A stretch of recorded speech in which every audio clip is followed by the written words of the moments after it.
Next, let's discuss some milestones in gender development. While everyone is different, there are some general patterns that occur over the course of our gender development, which begin as early as infancy. Even from their first year, infants can distinguish differences between groups of people. So, in this case, we're talking about males and females. Their newly developed perceptual abilities let them use things like hairstyle, clothing, height, body shape, motion patterns, and vocal pitch as cues to help infants identify, oh, that's a man or that's a woman. However, while they may be able to notice differences between the two groups, they likely do not understand what it means to be male or female, simply that the difference exists. Early on in childhood, or sorry, in toddlerhood, children start to exhibit distinct patterns of gender development. And by the second half of year two, they have started to form gender related expectations about objects and activities. For example, studies have found that 18-month-olds will look longer at a doll than a toy car after seeing female faces, and will look longer at the car after being primed with male faces. Another study done with 24-month-olds found that they are aware of gender atypical behaviors. So they would look longer at gender mismatches, such as a man putting on lipstick, than gender typical behaviors. Overall, the ability to form gender stereotyped associations begins very early. Around 2.5, they begin to label other people's gender. Researchers have assessed this by asking children to sort pictures into a boy pile or a girl pile. They can also make simple gender matches. So when asked to point to the quote boy toy, they'll point to a train rather than a doll. Developmentally, most children identify themselves as a boy or girl by age 3, if you think back to Kohlberg's theory, and will use such language in discussing themselves and others. During the preschool years, children quickly begin to learn about gender stereotypes, that there are activities, traits, and roles associated with being male or being female. By age 3, they can attribute certain toys and play activities to each gender. So girls play with dolls and kitchens, boys play with trucks and tools. By 5, they begin to stereotype affiliative characteristics to females, so things like nurturance, and assertive characteristics to males, so things like aggression. And if you remember back to Kohlberg's stages of gender development, preschool children still don't have that gender constancy. They do not understand that gender is usually stable and consistent across time. So a preschool girl might think that if she cuts her hair short and wears pants and a t shirt, then she becomes a boy. If you recall, gender typing is the process of gender socialization, or the behaviors that are stereotyped for a given person's gender. We really start to see this emerge during the preschool years. So, preference for gender typed toys is going to strengthen. During these preschool years, girls will start to show a marked preference for dolls, cooking sets, dress up, and toys that evoke domestic themes. Boys will start to show preference for toys, cars, trucks, cars, building toys. They'll start to engage in rough and tumble play and enact more action and adventure themed role play.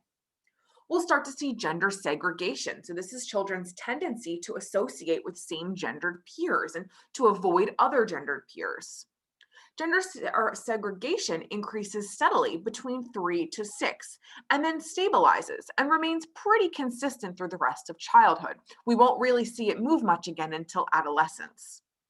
These gender segregated peer groups are where children begin to learn what it means to be a boy or a girl. So, children who spend more time with same gender peers exhibit more gender typed behaviors over time. Studies have found that girls who spend more time playing with girls had higher levels of gender typed play and less aggression.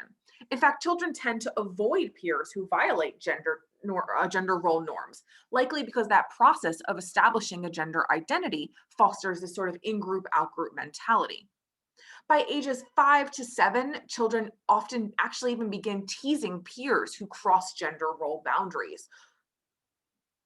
As they enter middle childhood, gender constancy kicks off, usually about age 6. So children are still pretty gender stereotyped in their views, but now, since they now understand that gender is not necessarily related to physical appearance, they're willing to be a bit more flexible in stereotypes and attitudes than they were when they were younger. So that same girl may now cut her hair short because she realizes that doing so is not going to instantly make her a boy. Their ideas about gender become consolidated, but they may recognize some differences. So some boys don't like baseball, some girls don't wear dresses. By middle childhood, children have fairly stable conceptions of how well they fit their gender category, how content they are with their gender assignment, and how much they're expected to conform to gender stereotypes. Around ages 9 to 10, children start to show a clear understanding that gender is a social category. It's something that's assigned by the larger society. This helps them to begin to recognize gender roles and social conventions, to understand the costs of violating gender role norms, and to develop an understanding of gender discrimination. They start to become aware of gender stereotypes, which they learn from observations of real world events, the media, video games, as well as adult treatment. Think about the ways that we interact with children.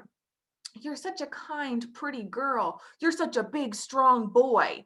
There's even differences in the way parents teach their children. They tend to be much more mastery oriented with sons, setting higher standards, explaining concepts, pointing out important features of the task than they are with their daughters. And this is particularly true for fathers, especially when we consider gender typed activities like fixing a car or building something. We also start to see a development of gender identity during the period between about third and sixth grade. Children are starting to develop their own sense of being male, female, or somewhere in between. Girls become more androgynous, they'll start to explore more options. So at this point, it's more okay for girls to venture into boys' looks. And activities such as wearing pants or playing with trucks than it is for boys to venture into girls' realms. So, a girl playing with trucks wearing pants is not really frowned upon nearly as much as a boy who were to wear a dress and play with Barbies. On the contrary, boys' masculine identification strengthens. So, whereas girls tend to become a little bit more androgynous and loosen up a bit on the gender reins, boys are going to start to work extra hard to show off their manliness. Middle childhood is also when they develop an awareness of society's greater reward for masculine traits. There's much more prestige for masculine characteristics like assertiveness, power, and strength than in female ones like nurturing and caring.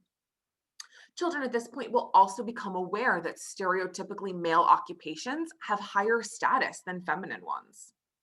If you think about doctor versus nurse, middle childhood also comes with a pressure to conform to gender roles. Children become very aware of what happens if you violate the prescribed rules, and they quickly learn not to do it, which is bad enough for cisgendered children, or if you remember, that's those whose genders match their sex. But what about gender atypical children?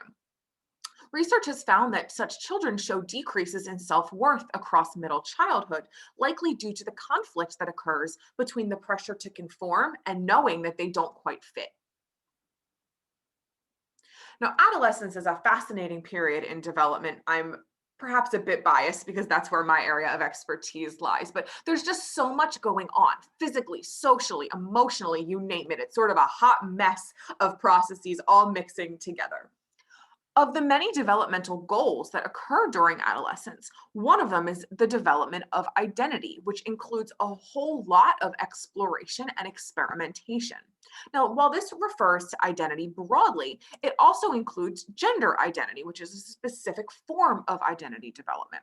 And adolescents will often use this period to sort of play around or experiment with what they want their gender identity to look like.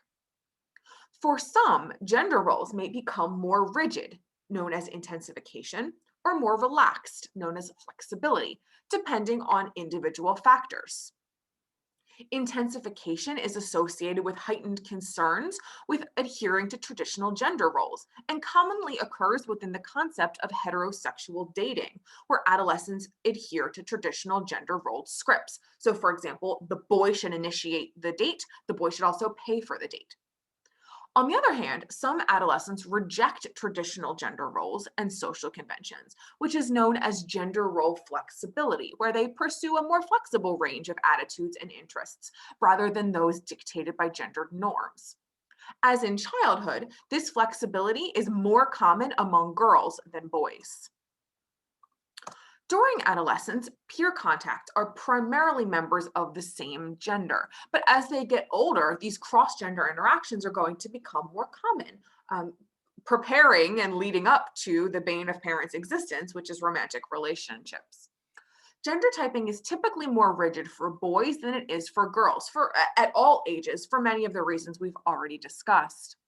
And finally, adolescence is when the onset of puberty occurs, which is going to flood the adolescent with hormones and kick off increased motivations towards social goals. So, in other words, during adolescence, social goals such as friendship and popularity start to become super important. But there are clear gender differences in when and how puberty begin to have an effect. And we'll talk a bit more about that as we move along. After adolescence, gender development tends to quiet down a bit. During adulthood, things start to level out. But there's a few points worth addressing during middle adulthood. We see a midlife rise in androgyny or a blurring of gendered lines. So women will increase in quote masculine traits, becoming more confident, self sufficient, and forceful, while men will increase in quote feminine traits, becoming more sensitive, caring, considerate, and dependent. Now, these tendencies will vary across cultural lines, suggesting age related differences rather than cultural ones. This change is likely a result of lived experiences and learning to just simply care less about adhering to rules. Adolescents care so much about what people think about them. By the time you reach middle adulthood, you're a bit more meh, whatever. This could also be attributed to the changes that occur during middle adulthood. So, some research has found a link between children leaving home to attend college and men's openness to the more feminine side of their personalities, perhaps as a way to enrich marital relationships as empty nesters. Midlife women are more likely than men to face economic or social disadvantage from things like divorce, widowhood, workplace discrimination, perhaps necessitating that shift towards independence and forcefulness. The good news is that there are some benefits of integrating masculine and feminine sides of personality, such as better psychological health, flexibility to adapt to life's changes, things like creativity, advanced moral reasoning, and psychosocial maturity. Unfortunately, we tend not to learn all of these lessons until we're in our 40s. So, up next, we'll talk about gender differences across some of the different domains of development, like physical, cognitive, social, etc.